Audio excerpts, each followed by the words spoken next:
New Testament Theology. This lecture will be presented in 4 presentations, and this is part 1, Approaches. The overall outline for this lecture in the 4 slide presentations will cover approaches to New Testament theology, and then the question of a center that occupied scholarship in most of the 20th century. Then some more recent approaches to talking about New Testament theology, and finally my approach, which is a narrative approach to New Testament theology. So first of all then, let's look at some ways in which we might approach the task of synthesis for the 27 books of the New Testament, or the different authors of the New Testament. And to do this, I want to build on some work by G.B. Caird, an Oxford scholar for many years, who had the basis of a book of New Testament theology that was published after his death. It was completed and edited by L.B. Hurst. This was published in 1994. But in this book, he begins by looking at some different approaches one could take to the task of synthesis. And so first of all, one could decide to synthesize the material using the dogmatic categories of systematic theology, like Christology, anthropology, soteriology, and ecclesiology, and so forth. Now, classical dogmatic or systematic theology not only has these categories, but also tries to structure a theology a certain way. It makes a difference what you begin with, usually in systematic theology. Many systematic theologies begin with a doctrine of Scripture and then move on to a doctrine of God, for example. And then another approach in dogmatic theology is to talk about a center, that some central organizing concept or idea, such as justification by faith or justification by grace through faith for the Lutheran tradition. So one example of this is a work on Paul's theology by Herman Ridderbos. And in his theology, he does not argue that there is a center to Paul's theology, but he does use the doctrinal categories of systematic theology when he looks at Paul and his theology: Christology, anthropology, soteriology, and so forth. Now, just one quick word about the word anthropology. It doesn't have to do with the study of the origin of humanity and questions of evolution and so forth. In theological circles, it has to do with answering the question, who is man, or who is the human being?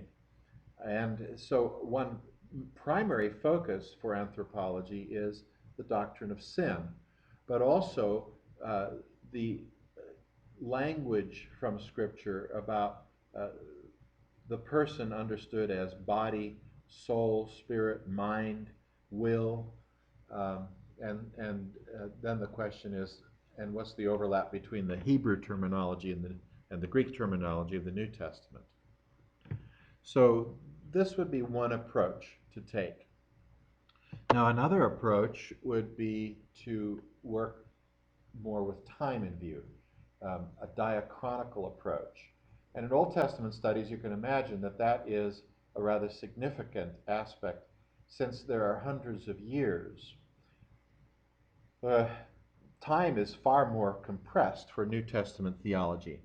If Jesus dies about the year AD 30, and the last letters, perhaps rather the Gospel of John, the Epistles of John, and the book of Revelation might form the last part of the first century for New Testament writings, then we're only talking about writings within a 70-year period. So can we actually see progression, development? And can we see that, as some have argued, even within Paul, that there's a different way he approaches theology in earlier rather than later letters. Now that's a very tricky area to get into, and I have significant doubts about that. But one example of this diachronical approach is that I.H. Marshall, a New Testament scholar and an evangelical, has been concerned about doing biblical theology without any reference to history. It's as if it's just a collection of ideas that we can talk about, and not also appreciate that theology is rooted in history. And so, for example, one of his earlier works was on Luke, and he argued that Luke was both an historian and a theologian, and that we can't separate those two things. Now, an extreme example of this would be someone like Joachim Nilke. In 1994, he published his Theology of the New Testament in German, and Nilke has a radical approach to understanding the early church history. He, for example, thinks that we can talk about a theology of the document, the hypothetical document called Q. Remember, Q is that material that Matthew and Luke share in common, like the parable of the lost sheep. You don't find that parable in Mark's gospel, but you do find it in both Matthew and Luke. And so that material that they have in common has been designated Q. But here's the big question. Is it a single document? Is it complete? It's a reconstruction by scholarship, a projection backward to say, well, there must be something that Matthew and Luke have in common that they're using, and so let's call that Q. But Q doesn't have, for example, material on the passion and death and resurrection of Jesus. And so if we're actually hypothesizing that Q is not a collection of documents, or even a collection of oral and written material, but is actually a single document with its own theology, then you can imagine that people move to some rather radical positions, such as that a very early version of the church that produced the document Q didn't really see significance in Jesus' death and didn't believe in his resurrection. And that has been a position that some radical scholarship has taken. I use that as an example to say that the reconstruction of history can be problematic. It can be highly tendentious. Is it at all accurate, or is it just reflecting certain views of the scholar and not at all rooted in actual history? That's not what I.H. Marshall is saying, but some scholars have moved in that direction. And so be aware of this approach by some scholars trying to work toward a New Testament theology. A third approach to synthesis in New Testament theology would be to look for a doctrinal essence. And I've already mentioned that when we talked about a dogmatic approach, but here the focus then would be on what is the essence of New Testament, the theology of the New Testament. And so we might say, for example, justification by grace through faith is. Well, if that was a position from Martin Luther's day, a 20th century Lutheran German by the name of Rudolf Bultmann proposed that actually recent developments in European philosophy were helpful. And so he argued that the essence of the New Testament was really existentialism. Although there is a lot of talk about God and things like the atoning work of Jesus on the cross or the resurrection of Jesus from the dead, what we're really learning is something about what it means to be human in the world. And that is what the focus of existential philosophy was. Now, number 4 here is, why not take an author-by-author approach? So in that case, we might have Matthew and Mark and talk about the theology of each of their works. But when we come to Luke, we have two works. We have his gospel, and we also have his book of Acts. Or when we come to John, we not only have the gospel, but we have three epistles in the book of Revelation, if one argues that they are written all by the same person named John. And of course, Paul has 13 letters, but many scholars writing on Paul and his theology in the 20th century did not believe Paul wrote all 13 of those letters. So when you pick up a Pauline theology textbook, be aware of what the scholar thinks of the letters attributed to Paul in the New Testament. Does he or she really believe that Paul wrote the 13 letters, and therefore all 13 need to be used in constructing a Pauline theology? Another approach that might be taken would be to organize the authors into little groups.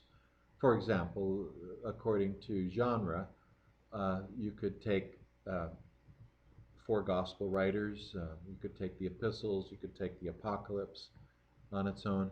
That gets a bit awkward, though, because so much of the New Testament is written as letters. And even something like the book of Hebrews that doesn't begin like a letter and looks more like a homily, it ends like a letter. So there's also mixed genre. And as far as the apocalypse goes, well, we've only got one apocalypse, but we do have apocalyptic pieces like Matthew 24 and 25, Jesus' Mount of Olives or apocalyptic discourse. So that kind of a grouping might be somewhat problematic. More popular would be the approach to group authors in terms of date. And so you look at Paul as the earliest New Testament writer and John as the latest, and see if you can somehow organize them according to date. That gets into issues of whether you really believe that John was the author of the gospel, for example, or that Paul was the author of disputed books in the Pauline corpus. And that's where some of the debate takes place in that approach. Now, another approach, the approach that Caird himself took, was what he called a conference table approach. Here's where authors speak to a given topic or theme. So you imagine you have the authors of the New Testament sitting around a table, and then you raise a question such as salvation or Christology or some aspect of Christology, and see who could speak to the subject that's been raised at the conference. A little bit different is number 6, a council approach. Here, representatives are grouped. And so, for example, in his very popular New Testament theology in the 20th century, Van Akumel decided to look at 3 groupings to talk about New Testament theology. Jesus, and of course Jesus was not an author, so you'd have to look at the Gospels, but not the Gospel of John, because the other 2 groupings are Paul and John.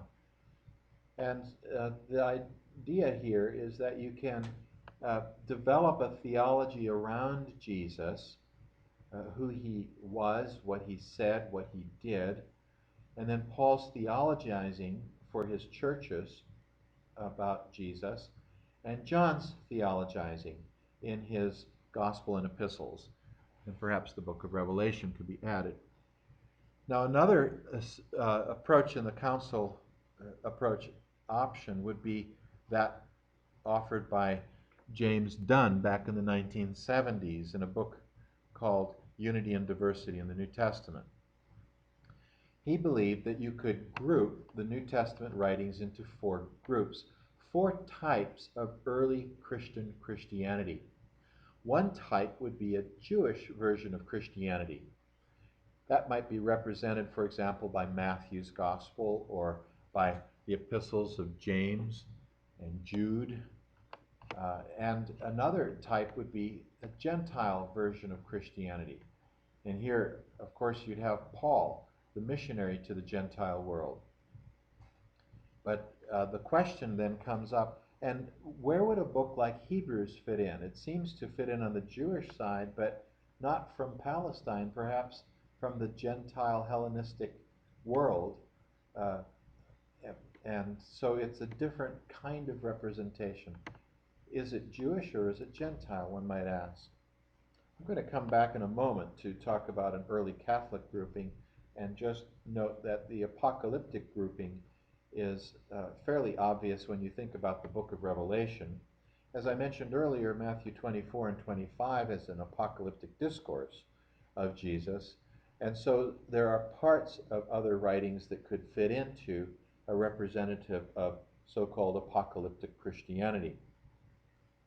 But what about the early Catholic type of Christianity? I want to spend a moment on this because this dominated some scholarship in especially the middle part of the 20th century. The idea is rather simple. There are 3 points to what defines early Catholic Christianity. The first point is the belief that the parousia, the return, the appearing of Jesus, has been delayed. And the second point and the third point derive from that first point, the belief in the delay of the parousia.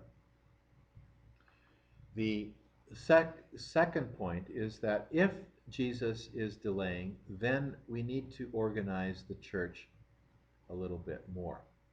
And so there's an ecclesiastical organization that takes place. You move from something like 1 Corinthians 12, where the church is a body that is contributing the gifts of the Spirit to one another in a very charismatic understanding of the early church. You move from that to talking about perhaps bishops and elders and deacons. Now, in the New Testament itself, the word translated as bishop in the pastoral epistles in some translations could be translated as overseer, and it doesn't appear alongside of the word elder, so probably there's no difference in the pastoral epistles between these overseers and the elders. But then there are also deacons. And so that's the idea, that you're having some kind of organization taking place, some kind of development of from a charismatic to some form of hierarchical leadership. Now, you might question whether that is helpful, that is an accurate way of talking about it, but that is the view for the early Catholic Church. The third part of early Catholic Christianity, according to these scholars, was that if Jesus is delaying, and if we keep running into different heretical views as time passes, the church needs to organize its doctrine more. And so part of early Catholicism then is a dogmatic development of what the Christian faith really is. Now, this view has a lot of presuppositions to it, and one of them is that the early church really was struggling with the delay of the parousia. And I'm not sure that that is an accurate understanding of a New Testament group. A second question is whether there really is a lack of elders in the early church and deacons, and that this is something that is organized later and as a result of a crisis of Jesus not returning. I think that's highly problematic as well. And I think it's also problematic to think of this development of overseers or elders and deacons in a very hierarchical sense. That is something that we do encounter in the 2nd century. I'm not sure we really encounter that in the 1st century. And then in terms of doctrine, it seems to me that that's what Paul's letters, for example, are all about. He's countering false teaching regularly. This isn't something that has to be developed in the absence of Jesus' return by the early church. So out of Dunn's 4 groups, I would say that the early Catholic option just is not present at all in New Testament writings. I also think it's rather false to talk about an apocalyptic group over against a Jewish and a Gentile group. And it's extremely difficult to separate out a Jewish and Gentile version of Christianity, even if there are some differences between what's going on in Jerusalem and what's going on the mission field with Paul. Let me move on then to number 7 and number 8. Increasingly, since beginning in the 1990s, especially, and picking up steam in the beginning in the 1980s and picking up steam in the 1990s and coming up to the present time, there has been an approach to reading the New Testament in light of the Old Testament that has brought about a lot of significant results. And so one approach might be to explore how New Testament writers are interpreting certain key Old Testament texts. And Francis Watson, for example, has done some significant work along those lines. One of the early writers pioneering some of this work was Richard Hayes. And we've also seen some work by evangelical scholars like Greg Beale along these lines. Now, number 8 is a narrative approach. And with this, we need to say that this can easily overlap with some other approaches that we've looked at. These are not mutually exclusive necessarily in terms of how one goes about the task of synthesis.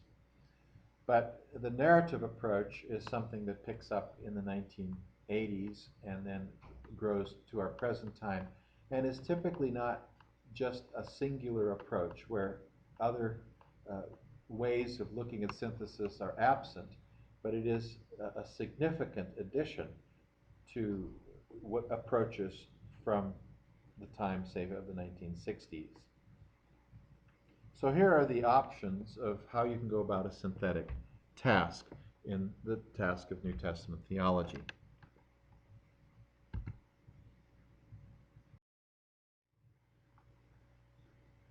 As we look at approaches to biblical theology, or New Testament theology more particularly, we need to remember that this is a theological study. But how do we engage this as a theological study?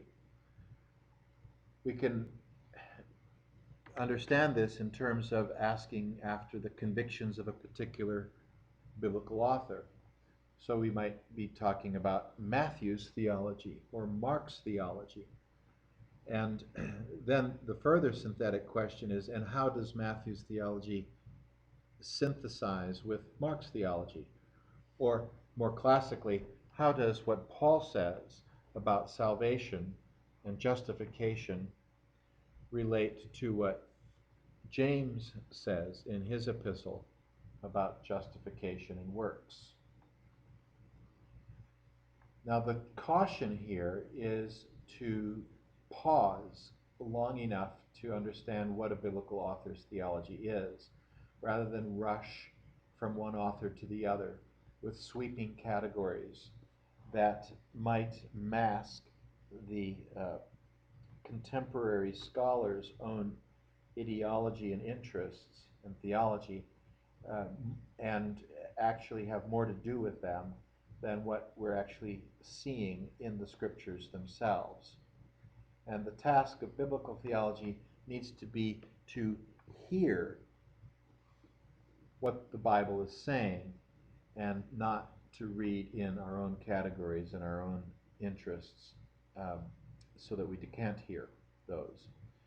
So another question here is, how do biblical convictions relate to the Christians of our day?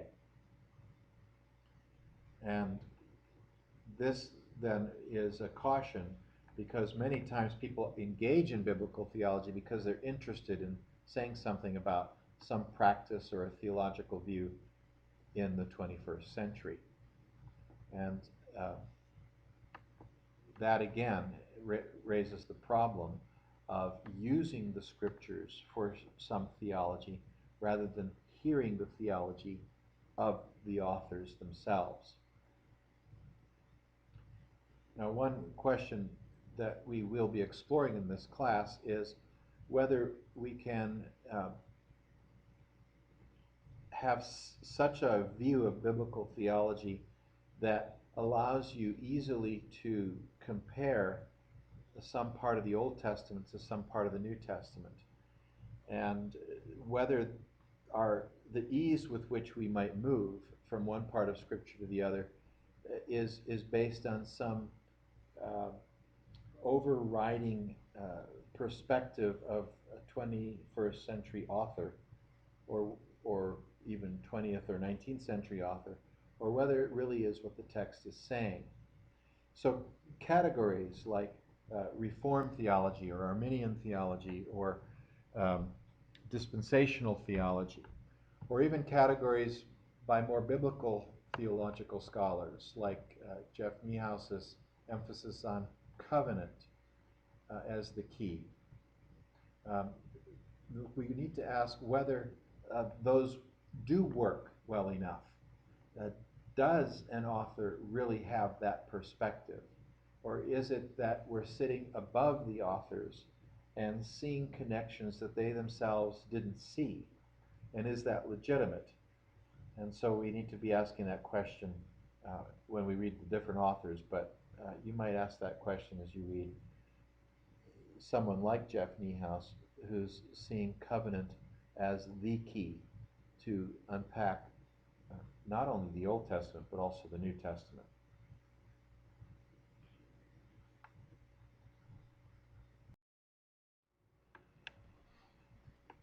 So to illustrate this further, the New Testament in biblical theology is definitely historical, and exactly where do we see a given scholar fit on a spectrum between history and theology. We want to ask questions about how theology of texts relates to the historical context. Well, one example of this is N.T. Wright's work.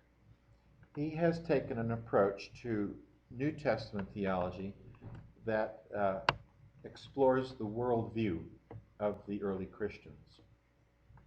And by phrasing it this way, he is looking at both the historical context when he looks at worldview and what the theology is of these early Christians. What's their worldview? So he manages to cover both history and theology. And he says a worldview can be defined in terms of 4 categories. And I think this is somewhat helpful. The first category is the category of the basic questions and answers that people ask. They might ask different questions and give different answers because they're living at different time periods or they're a different group of people. But when we talk about New Testament theology, we should ask, well, what are the basic questions and answers that Jews are asking and giving? And what about the basic questions and answers that the Greeks and Romans were asking and answering? And how about the Christians? So we could look at the worldview of first century Judaism, the worldview of the Greco-Roman world, and the worldview of the early church.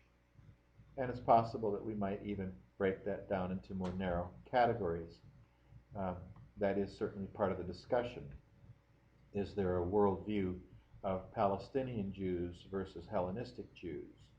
Some scholars early in the 20th century believed there was, and as the century moved on, scholarship said, no, there's far too much interaction between those two groups, and we should just talk about a general Jewish worldview of the first century.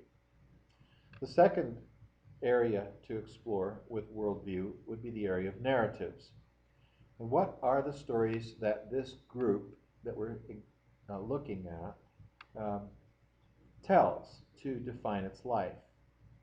If you ask questions about marriage or creation, biblical Jews and Christians would go to the first chapters of Genesis.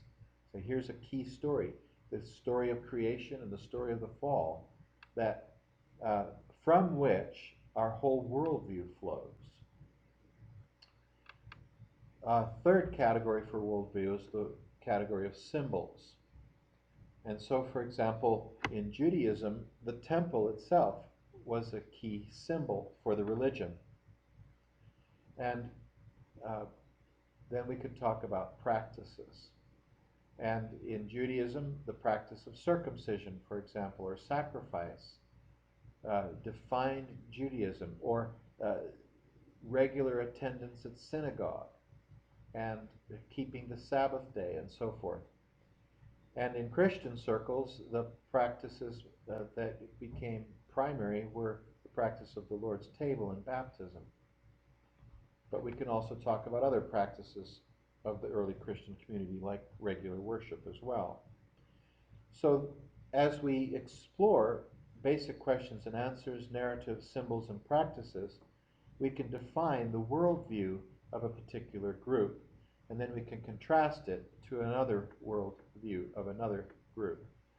And in doing so, we'll be locating the discussion historically, but also looking at theological questions. And so we've got both in view.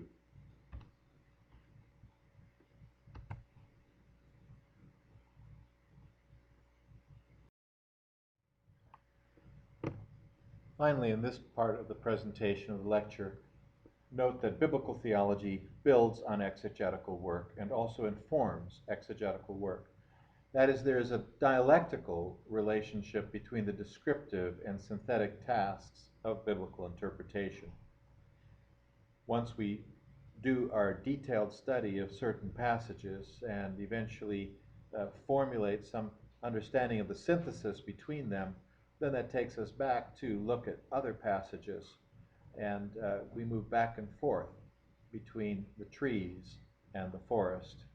And this then concludes our overview of the look at the approaches that might be taken. We'll move next to looking at proposals people have made as to what the fruit of their approach to New Testament theology has been. In particular, we'll be looking at the centers that have been proposed for New Testament theology.